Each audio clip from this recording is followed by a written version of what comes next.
I think it's going to be a really great place for kids to hang out and learn how to skate and have a community area where they feel like they've invested in it. They're going to have their space finally, and there's going to be a lot of kids who are going to pick up skateboarding and biking and scootering, and it's going to change their life.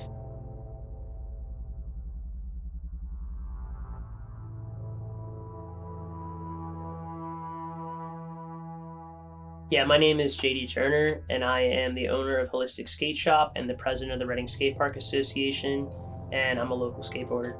I've been skateboarding for a really long time. I mean, I started when I was 14, I'm 35 now. I grew up skateboarding in Shillington, Pennsylvania, and I would go to Frank Fields. Everyone knows him as Frank Phobia, but he had like a local indoor park called Wooden Waves. So a bunch of my friends used to go there after school and skate on the weekends. Wooden Waves, I will look back fondly for certain reasons. And I do think if you eliminated Wooden Waves and Sound Waves out of the equation, would we be here? I mean, JD Turner skated at my park as a little kid. Mario skated at my park when he was this big.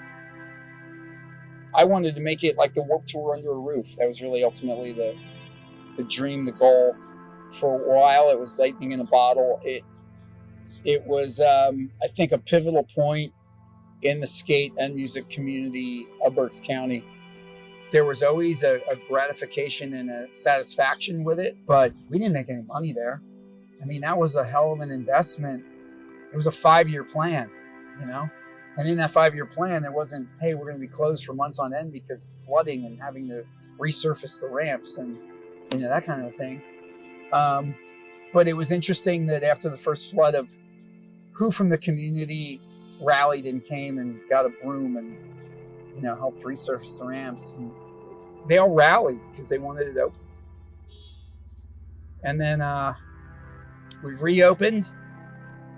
I drove up after a rain and we flooded again. And I think that kind of emotionally breaks you. But was it worth it? In hindsight, yeah. At the time, I went bankrupt, you know, after the last flood. And, you know, of course, no. You know, it took me a few years to get over it. And I think a big part of getting over that trauma of that not working for the long haul was that JD, you know, moved back from Philadelphia, opened his skate shop.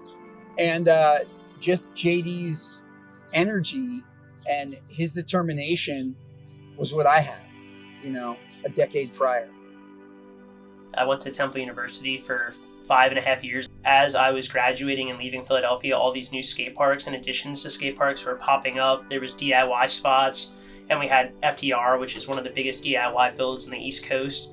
When I moved home in 2012 to open up Holistic, it was like one of my missions to try and bring a new skate park to the town. I think I took on the task because I just knew that we needed a place to call our own. Like most of our local parks in Berks County were never designed by skateboarders. They were just kind of put there by a playground company that kind of just dropped obstacles in the skate park, and that's what we call prefabricated. There's different kinds of skateboarding too. So there's like street skateboarding and transition skateboarding and like half pipe skateboarding. And our county didn't have any transition skateboarding, and we don't have any vert at all. So there's certain tricks that you can't even learn unless you drove an hour away. And I also just noticed a lot of my customers were getting cited for skateboarding and told they couldn't ride anywhere. So I figured if you're going to tell kids they can't have a place to go, we should build a place where they can go that's safe and active. So we started going to meetings in 2013 to try and find a space that kids could skate. Well, we had so much to do. I mean, we went to so many borough council meetings in West Reading. And then we also went to city council meetings in the city. I've learned so much about local government trying to build this park. It's insane. You know, you make headway with one city official or elected official, and then their term ends and they leave, and there's a new person that comes in, and it's almost a revolving door of bringing the same project to these people. I was advocating going to these meetings like every year just by myself. They didn't really take it too seriously until in 2016, we formed the Reading Skate Park Association, which is our local nonprofit to build skate parks. Once we had that, everything kind of like started moving faster. The green space issue was a huge mountain to overcome because originally I brought it to like West Reading, which is the borough where the shop is located in. And if no one's familiar with this, it's like a 5 mile by 5 mile borough. So there isn't a ton of green space. So originally going back and forth with West Reading, they eventually gave us a section of land. But the piece of land they wanted to give us was about the size of the shop. And I just knew how many skateboarders we had in the area. And it just would have been crowded and packed, and it wouldn't have curbed any of the issues they were running into. We ended up holding off, talking to the city of Reading until we ended up finding the second location, which is where the current skate park's being built today. I was in on the second wave of the RSA, lured in by a magnet named J.D. Turner. I remember going to a meeting at Jen and John Cole's house and sitting around their living room, and I had presented the idea of the first Shredding Festival just for an awareness of the RSA. And that was kind of my passion project to just kind of, I knew through that lens, I could bring a lot of eyes onto the project and the mission. So we started raising money by doing grassroots fundraising. I mean, we had local fundraising with businesses, local businesses. We had spaghetti dinner nights. We did a bunch of band shows like shredding festivals where we sold art, tickets, had like bands play as fundraisers. And using that initial money, we hired Groundland Skate Parks to do a design meeting with the local community, 2 design meetings where we used all the local kids for input on the design process of the new park. And then from that design meeting, we actually got the rendering of what the skate park would potentially look like. And through that, we kind of shopped it around, and we ended up talking to Vans, the skate shoe company, and they ended up giving us $232,000, which was insane. We also wrote a grant to the skate park project, which was formerly known as the Tony Hawk Foundation, and they awarded us the highest grant in the country, which is $25,000. So using all that money, we kind of seeded it all together, and we got enough money to almost build half the skate park. And then the city of Reading actually came through and had leftover money from the American Rescue Plan Act, which is the COVID money that the federal government gave to cities, and they moved a lot of money from their ARP funds to the skate park, and we actually built the whole skate park all in one go instead of building it in 2 sections. If we hadn't pushed for this park and advocated it, the area where Canal Street Pub is, where we're putting the park in, was going to be a parking lot. But now, because we got the city leaders encouraged and got them on our side, it helped get the money to finance this park. There's going to be a skate park that people are going to travel from out of town to come and check out. I think the skate park is going to change a lot of lives. Having access to outdoor recreation and places where people can go and recreate safely is like so important for mental health.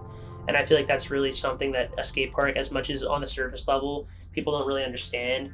But for mental health, having that place where we can go and just let it all out and kind of mash around the park and scratch some coping is therapeutic to a lot of people.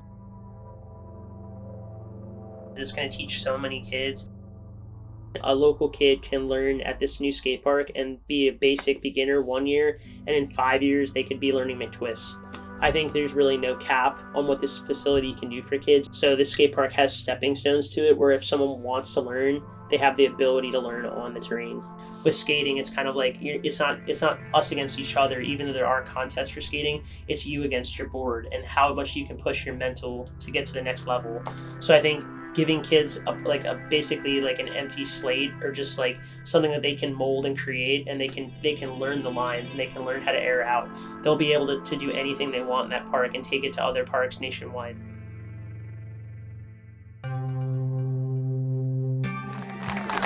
Hey everybody. I want to say thank you to everybody that made it out today. I appreciate you all for making it and believing in this dream.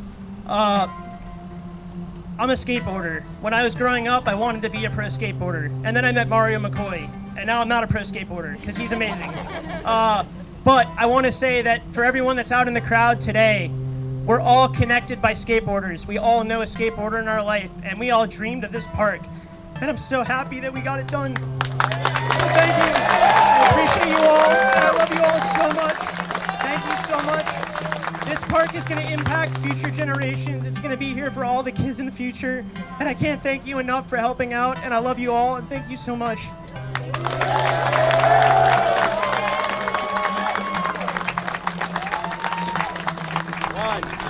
2, 3.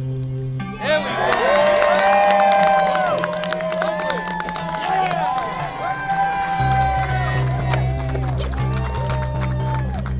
This means everything. this is the community's opportunity to take this project that was ours and make it theirs. It's their opportunity to continue to stay involved and make sure this park stays clean, make sure this park, that they take pride in this park. Because this park, this is amazing. This is the payoff and worth every hour and dollar. And I hope that everyone who skates here knows how much passion and love and determination went into this project. There's so many people that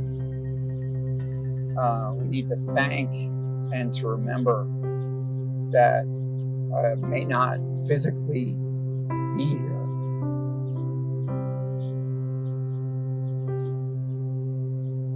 But it's their part too.